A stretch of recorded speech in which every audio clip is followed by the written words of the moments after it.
بسم اللہ الرحمن الرحیم۔ السلام علیکم۔ قبرستان میں قدم رکھتے ہی ایک مہک نے استقبال کیا۔ یہ خوشبو اس سے پہلے کبھی نہیں سونگھی تھی اور نہ محسوس کی تھی۔ میں ہر جمعے کو صبح فجر کی نماز کے بعد اپنے والد صاحب کی قبر پر جاتا، فاتحہ خوانی کرتا اور وہاں سے ہی اپنے آفس چلا جاتا۔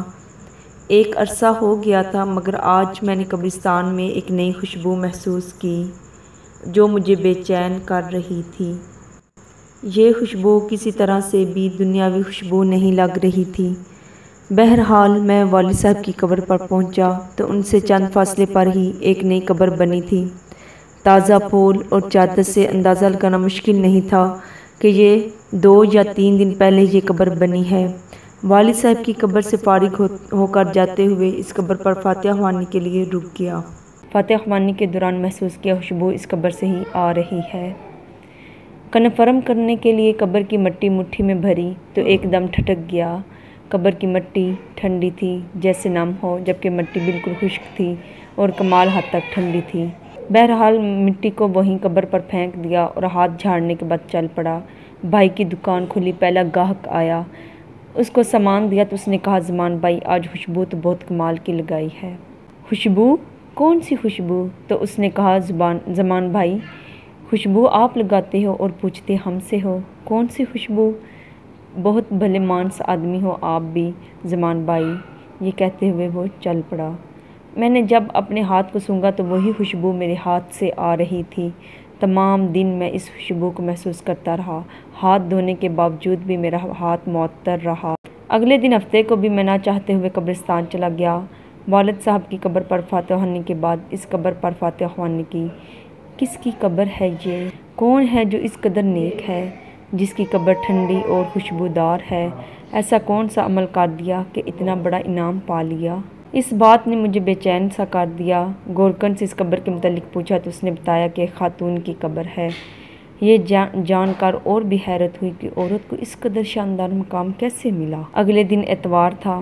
دیر تک سونے کی عادت ہونے کے باوجود صبح فجر کی نماز کے وقت اٹھ کھڑا ہوا اور قبرستان روانہ ہو گیا۔ قبرستان میں داخل ہوا تو کیا دیکھتا ہوں، اسی خاتون کی قبر پر ایک باریش آدمی قرآن خوانی کر رہا ہے۔ میں والد صاحب کی قبر پر فاتحہ خوانی کرنے لگا۔ فاتحہ خوانی کے بعد میں نے اس آدمی کی طرف دیکھا جو اب دعا مانگ رہا تھا۔ جیسے ہی وہ دعا سے فارغ ہوا تو باہر کی جانب چل پڑا۔ اس کو جاتے دیکھ کر جیسے ہی وہ دروازے سے باہر نکلا میں نے آواز دے دی، سر بات سنیں 1 منٹ پلیز۔ جی فرمائیں۔ سر میں معذرت چاہتا ہوں، میں نے آپ کو تکلیف دی، مگر میں آپ سے ایک بات پوچھنا چاہتا ہوں اگر آپ اجازت دیں تو۔ جی آپ پوچھیں، کیا بات ہے؟ انتہائی محبت سے اس شخص نے جواب دیا۔ شکریہ سر، جزاک اللہ۔ میں دراصل جاننا چاہ رہا تھا یہ کن کی قبر ہے جہاں آپ قرآن خوانی کر رہے تھے؟ اگر آپ مناسب سمجھے تو بتا دیجئے۔ یہ آپ کیوں پوچھ رہے ہیں؟ اس نے سوال کیا۔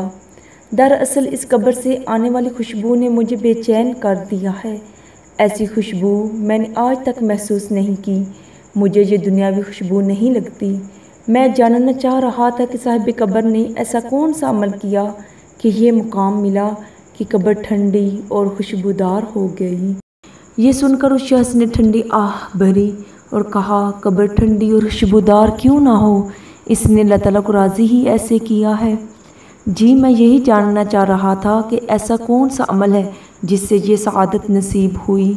تو اس نے بتایا کہ یہ میری زوجہ کی قبر ہے۔ 30 سال ہماری رفاقت رہی۔ میں 4 بہنوں کا اکلوتا بھائی ہوں۔ میری بہنوں اور ماں کو میرا چہرہ دیکھنے کا بے حد شوق تھا۔ سرکاری نوکری ملتے ہی چاند سی دلہن کی تلاش شروع کر دی۔ یوں دنوں میں لڑکی کی تلاش کا کام مکمل ہوا، شادی ہوئی اور ماں بہنوں نے اپنے ارمان دل کھول کر پورے کیے۔ شادی کی پہلی رات میں نے گھونگھٹ اٹھانے سے پہلے اپنی پگ اس کے قدموں میں رکھتے ہوئے صاف الفاظ میں بتا دیا، مجھے معاف کر دو، میں حق زوجیت ادا کرنے سے بالکل قاصر ہوں، میڈیکلی طور پر مکمل ان فٹ ہوں، صرف اپنی والدہ اور بہنوں کی خوشی کی خاطر خود غرض بن گیا ہوں۔ اس نے وہ پگ میرے سر پر رکھتے ہوئے کہا، آپ جیسے بھی ہیں میرا سہاگ ہیں، میرا نصیب ہیں، مجھے اب آپ کے ساتھ ہی رہنا ہے۔ اس دن کے بعد اس اللہ کی بندی نے میرے ساتھ 30 سال گزارے، میرے گھر والوں کی ہر بات برداشت کی، بانجھ ہونے کے طعنے بھی سنے، مگر میرا پردہ رکھا۔ اللہ تعالیٰ کیسے اس کی قبر کو ٹھنڈا اور خوشبودار نہ کرے جس نے اتنی پاک باز زندگی گزاری ہو۔ اس شخص کی تمام بات سن کر اس خاتون پر رشک آنے لگا جس نے دنیا میں صبر کیا اور اعلیٰ مقام حاصل کیا۔ آج کل کے دور میں کچھ بھی حاصل کرنا کیا مشکل ہے۔ عورت مرد ذرا سے بیمار ہوں، حلال حرام کی تمیز کیے بغیر اپنی خواہشات کی تکمیل کے لیے کچھ بھی کر گزرتے ہیں۔ تھوڑا سا فرق لگنے پر بیوی شوہر اور شوہر بیوی کو کھری کھری سنا دیتے ہیں۔ معاشرہ ایسی مثالوں سے بھرا پڑا ہے۔